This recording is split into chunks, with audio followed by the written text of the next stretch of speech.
আসসালামু আলাইকুম, সবাইকে ওয়েলকাম করছি বার্গার ব্লগে। আশা করি যে যেখান থেকে দেখতেছো একেবারে চুপচাপ নড়াচড়া না করে ভিডিওটা কন্টিনিউ করবা লাস্ট পর্যন্ত, তাহলে শিখতে পারবা আমার এই ইয়াম্মি বার্গার রেসিপিটা। তো ওই যে বার্গারের যে গোল গোল যে বানগুলো পাওয়া যায় ওইটা কিনে আনছি 5 টাকা পিস করে, 20 টাকার 4টা কিনছি। এর আগে একদিন বার্গার বাসায় তৈরি করছিলাম, সেটা অনেক মজা হয়েছিল, তাই ভাবলাম আজকে তোমাদের সাথে শেয়ার করি। তো নিয়েছি এখানে ব্রয়লার মুরগি মাংস, সেটাকে এরকম করে পেটি করে নিয়েছি, সাথে দিয়েছি পেঁয়াজের পেস্ট, রসুনের পেস্ট, আদা পেস্ট, সল্ট আর গোলমরিচের গুঁড়া, সয়া সস দিয়ে এটাকে মেখে নিয়েছি। আর সবকিছু মাংসের পরিমাণ মতো ইউজ করতে হবে। এরপর বার্গারের জন্য আমাদের লাগবে ক্যাপসিকাম, পেঁয়াজ, টমেটো, এগুলো আমি নিয়ে নিয়েছি। আপনাদের বাসায় যদি শুধু পেঁয়াজ থাকে সেটা থাকলেও হবে, কোনো সমস্যা নেই। আর এখন তো টমেটোর সিজন, এটা তো সবার বাসায় থাকবে, তো এই আর কি। আর এখন আমি মেয়োনিজ তৈরি করে নিব। বার্গারে তো অবশ্যই মেয়োনিজ লাগবে, তার জন্য 2টা ডিম আমি সিদ্ধ করে নিয়েছি। অর্ধেক খাচ্ছি আর অর্ধেক হচ্ছে মেয়োনিজের জন্য দিয়ে দিলাম। আর হ্যাঁ, এখানে কিন্তু মেয়োনিজের জন্য আমি আজকে সিদ্ধ ডিম ব্যবহার করছি।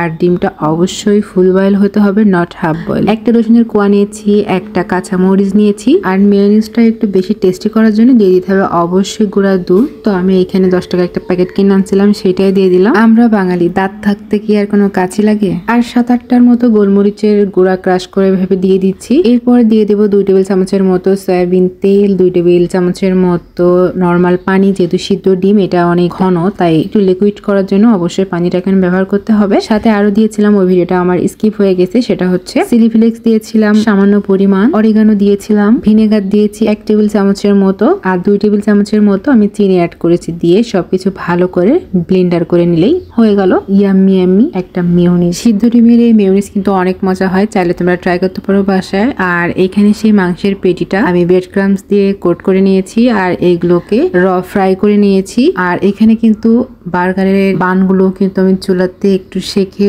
গরম করে নিয়েছি। এবার সবকিছু রেডি, জাস্ট রুটিগুলোকে আমি এখন রেডি করে নিচ্ছি। এবার বার্গার তৈরি করার পালা। তোমরা ফার্স্টে কি করবা, বড় সড়ো এরকম একটা প্লেট নিয়ে নিবা, তার উপরে এই বানগুলোকে বিছিয়ে নিবা, তাহলে বার্গার বানাতে সুবিধা হবে।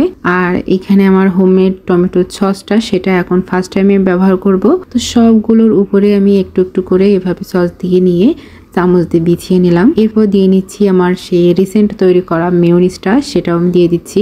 দেখতেছো মেয়োনিজটা কতটা সুন্দর হয়েছে। আর এরপর দিয়ে দিচ্ছি মাংসের পেটিটা। কেন জানি না রেস্টুরেন্টে খাইতে গেলে আমরা একটু একটু গুড়ি গুড়ি মাংস খুঁজে পাওয়া যায় না, আর অথচ অল্প একটু মাংস দিয়ে আমার সুন্দর বার্গার তৈরি হয়ে যাচ্ছে, 4টা তাও আবার। তো তারপরে এই যে পেঁয়াজটাও দেখতে পাচ্তেছো যে আমি হালকা ফ্রাই করে নিয়েছি, আর তার উপরে আবার মেয়োনিজ দিয়ে ফ্রাই করা যে পেঁয়াজগুলো ছিল সেগুলো দিয়ে দিলাম। তারপরে ক্যাপসিকাম দিয়ে দিচ্ছি, আর তারপরে টমেটো স্লাইসগুলো দিয়ে ওর উপর আবার টমেটো সস দিয়ে আবার মেয়োনিজ দিয়ে, ব্যাস হয়ে গেল আমার বার্গার রেডি। এখন একটু তাওয়াতে এগুলোকে সেঁকে নিয়ে গরম করে নিলেই ইয়াম্মি ইয়াম্মি গরম গরম বার্গার। দেখো একটু কেটেও দেখাচ্ছি কতটা সুন্দর হয়েছে, একদমই কিন্তু জুসি একটা বার্গার হয়েছে। যদি বাসায় কারোর চিজ থাকে তাহলে কিন্তু চিজটা এখানে অ্যাড করতে পারলে সব থেকে ভালো হয়, কিন্তু যেহেতু এটা ছিল না, তারপরও কিন্তু আমার এই বার্গারের সবাই অনেক গুড রিভিউ দিয়েছে। সবাই কিন্তু বলছে যে রেস্টুরেন্টের থেকেও আমার এই বার্গারটা অনেক মজা। তাহলে বুঝতেছো, তোমরা চাইলে কিন্তু এখন এটা বাসায় তৈরি করে নিতে পারো, খুবই ইজি। আর আমার ভিডিও ভালো লাগলে অবশ্যই লাইক, কমেন্ট, শেয়ার করবে। ওকে, বাই।